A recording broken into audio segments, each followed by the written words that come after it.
Kristaเปลี่ยนนี้จำพาดำเต้นกันเพลงเลตาสิ่งนี้เองมวยได้ฟีโบรวมเพียงริมตุยเล่สิ่งมีอุโมยทั้งรีอาคัดกันวางขวาคริสต์มาสที่ลมอมตาจูกันเพลงเลตา Come on Oh Christmas ก็ต้องชูงีก็กินลงเซโคเวลที่เองตูละโลเพียงนี้จู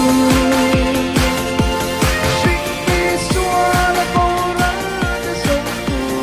รา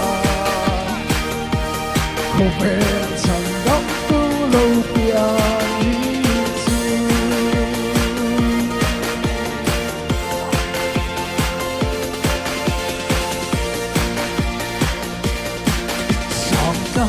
Ni hoy nasi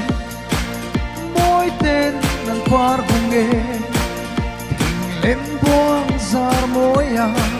Sirva ten say sae Kirveli lalen ko Amoy vang tumpol le Kan chandam tu kutswaka Varo puye Oh Christmas ka tam tsugi ka hilong se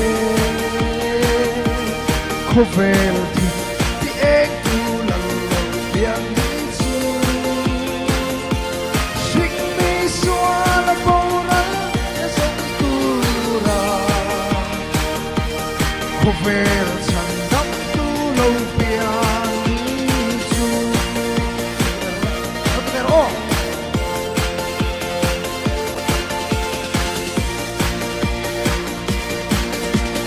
ang renga humli om dang nga om nemo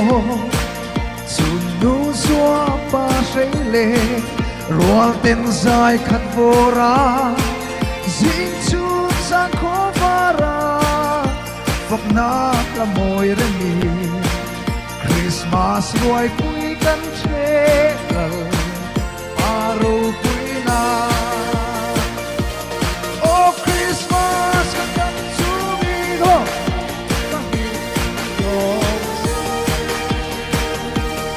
Kovel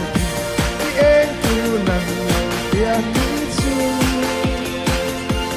Sing mi swa la boral te song tu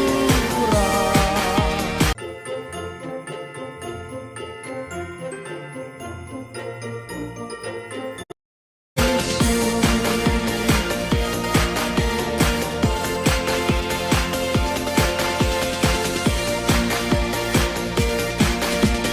Dia mangai tulan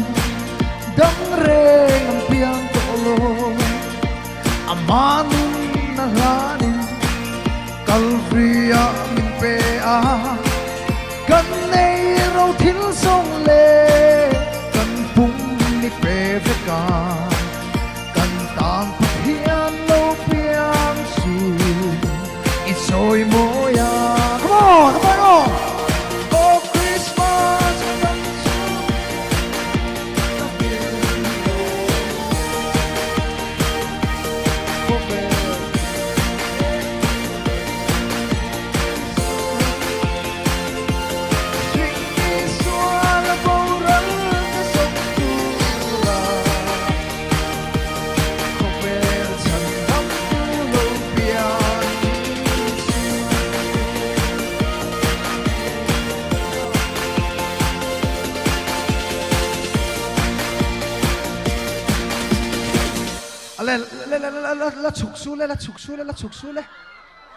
la chuk su le oh có thể ấy là nào ngô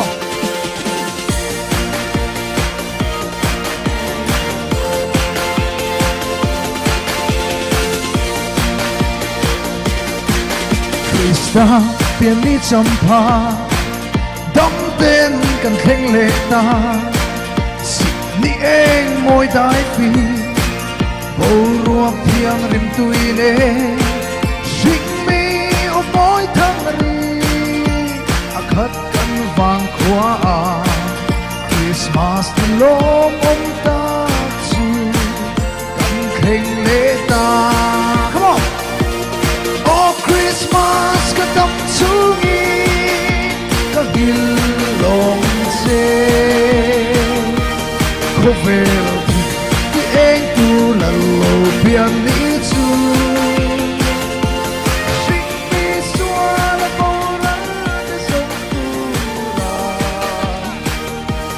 không phải chẳng đắm tu lâu biển đi chu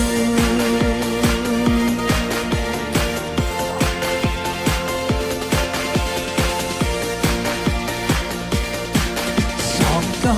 đi hối nát sinh mỗi tên nàng qua vùng nghề thình lên buông zar mỗi à sirva tên dài xa e kirve lila lên cồn môi vang tum pol le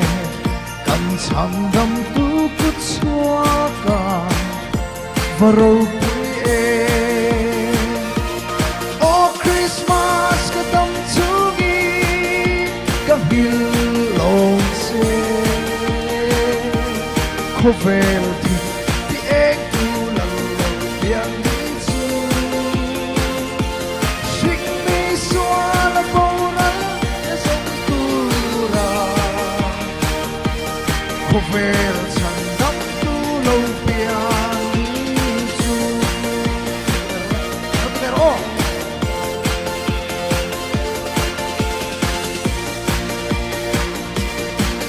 thì ang renga hùng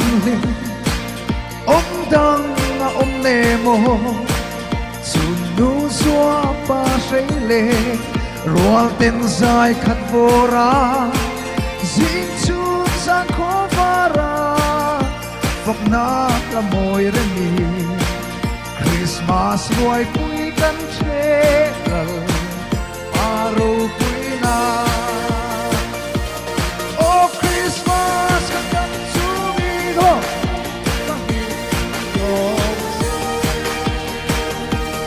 có về thì em tu lần đầu tiên đi chu sinh mi xóa là bầu rắn để sống tu ra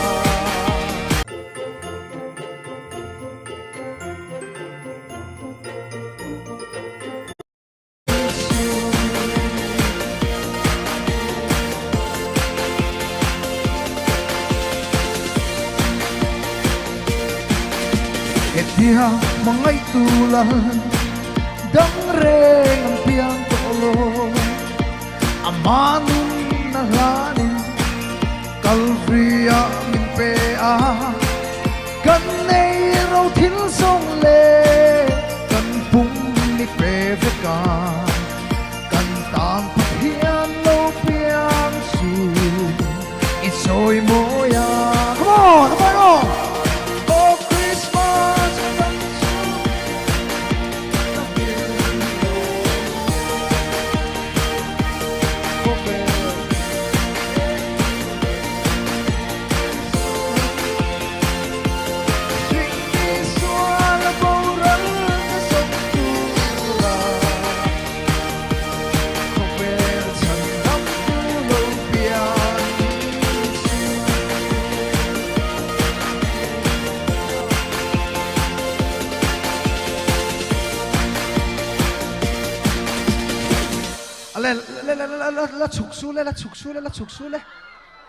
la chuk su le